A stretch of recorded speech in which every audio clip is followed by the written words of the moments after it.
اور اچانک حملہ کر دیا۔ ایک دفعہ ایک مشکوک آدمی چپکے آیا اور اس نے مچھیروں کے استاد کو گوشت کا ٹکڑا دیا اور استاد نے وہ گوشت کا ٹکڑا کھا لیا۔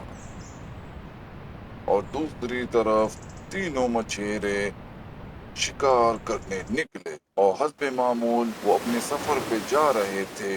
رستے میں اچانک سے کشتی خراب ہو گئی تو اچانک سے شارک کی مچھلی سامنے آ گئی۔ تینوں ڈر گئے کہ اب ان کا کیا ہوگا، اور اچانک سے شارک کی مچھلی نے حملہ کر دیا۔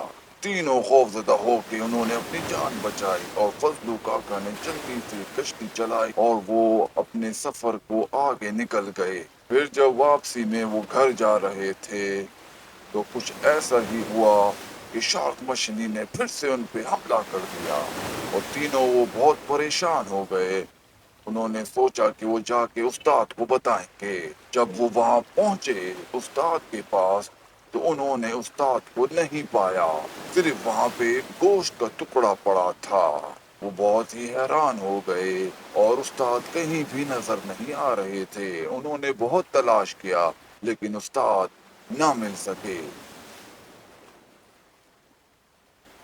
تینوں نے گوشت کا ٹکڑا لے لیا اور وہ چل پڑے سمندر کی طرف کہ شاید شارک مچھلی کو یہ دیکھ کے اپنی جان چھڑا لیں۔ چنانچہ وہ بیچ سمندر میں گئے اور رک کے انتظار کرنے لگے اور پھر شارک مچھلی آخر آ گئی۔ تینوں خوفزدہ ہونے لگے کہ اب پتہ نہیں کیا ہوگا۔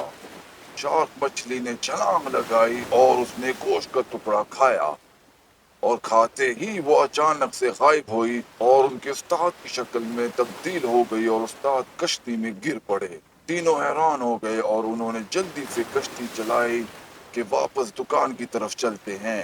پھر جب وہ دکان پہنچے تو استاد نے انہیں ساری کہانی بتائی کہ کس طرح سے ایک مشکوک آدمی نے انہیں گوشت کھلایا اور وہ گوشت جادوئی گوشت تھا جس سے وہ شکار مچھلی کی شکل میں تبدیل ہو گئے تھے اور سمندر میں لوگوں کو پریشان کرتے پھر رہے تھے۔